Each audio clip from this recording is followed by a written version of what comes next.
మీ అందరికి ఇదివరకే తెలుసుంటుంది. రీసెంట్‌గా మోడీ గారు హైదరాబాద్ పర్యటనకు వచ్చి చాలా ప్రాజెక్ట్స్ అండ్ కొత్త ఇనాగ్రేషన్స్ అయితే చేశారు. అయితే ఈ సందర్భంగా తను కొన్ని వాల్యుబుల్ కామెంట్స్ కూడా చేశారు. ముందుగా ఆయన ఎటువంటి ప్రాజెక్ట్స్ లాంచ్ చేశారు, దానివల్ల ఇంపాక్ట్స్ ఏమున్నాయో కూడా మనం ఒకసారి రివ్యూ చేద్దాం. ఈ ఎంటైర్ ఎపిసోడ్లో మనం తెలుసుకోవాల్సిన 2 కీ అప్డేట్స్.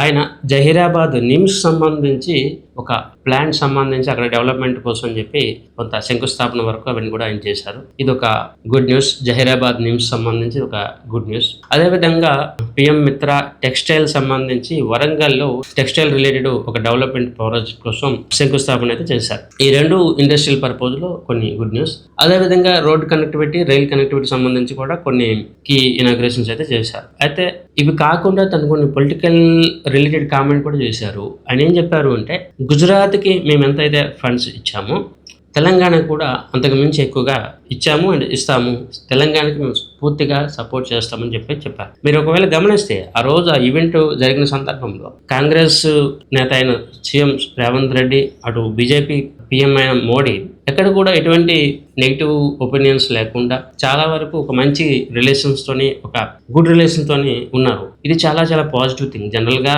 చాలా రాష్ట్రాలతో ఉన్న ప్రాబ్లం ఏంటంటే, అక్కడ కేంద్రంలో ఒక పార్టీ, లోకల్లో ఇంకొక పార్టీ ఉంటే వాళ్ళు ఎప్పుడు కూడా గొడవలు పడడం, లేదంటే నెగిటివిటీ ఎక్కువగా ఉంటుంది. Like Tamil Nadu ex CM Stalin కానీ, అక్కడ తృణమూల్ కాంగ్రెస్ మమతా బెనర్జీ కానీ, వాళ్ళిద్దరూ చాలా వరకు గవర్నమెంట్, సెంట్రల్ గవర్నమెంట్ నుంచి ఎటువంటి సపోర్ట్ సరిగ్గా తీసుకోలేదని నా అభిప్రాయం. బట్ తెలంగాణకు వస్తే ఇక్కడ రేవంత్ రెడ్డి గారు ఇక్కడ చాలా వరకు సరైన వేలో మేనేజ్ చేసుకుంటా ఉన్నారు. కేంద్రం నుంచి ఎంతవరకు ఇవి రాబట్టుకుంటున్నారు, ప్రాజెక్ట్ సంబంధించి ఎక్కడ కూడా కాంప్రమైజ్ అవ్వట్లేదు. దో ఇక్కడ కాంగ్రెస్ గవర్నమెంట్ ఉంది, సెంట్రల్లో బీజేపీ గవర్నమెంట్ ఉన్నా కూడా డెవలప్మెంట్ పరంగా మనం ఎక్కడ కూడా రాజీ పడట్లేదు.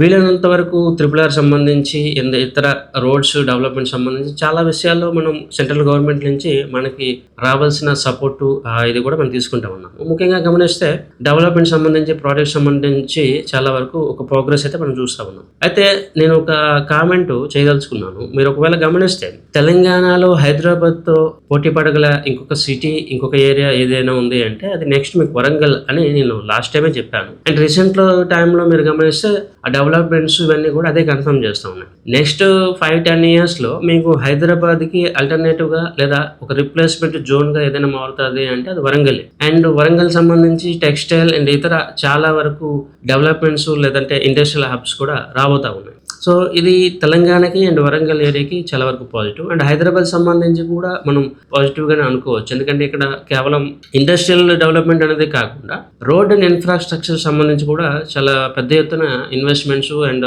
సపోర్ట్ కూడా సెంట్రల్ గవర్నమెంట్ నుంచి వస్తూ ఉంది. సో రానున్న రోజుల్లో ఇవన్నీ కూడా మనకి హైదరాబాద్, వరంగల్ అండ్ తెలంగాణకు కూడా సపోర్టివ్గా ఉంటుందని నేనైతే భావిస్తూ ఉన్నాను. ఇప్పుడు స్టేట్ గవర్నమెంట్, సెంట్రల్ గవర్నమెంట్లో ఉన్న ఈ రిలేషన్ అనేది మన యొక్క డెవలప్మెంట్కి చాలా వరకు సపోర్ట్ చేస్తుందని చెప్పి నా యొక్క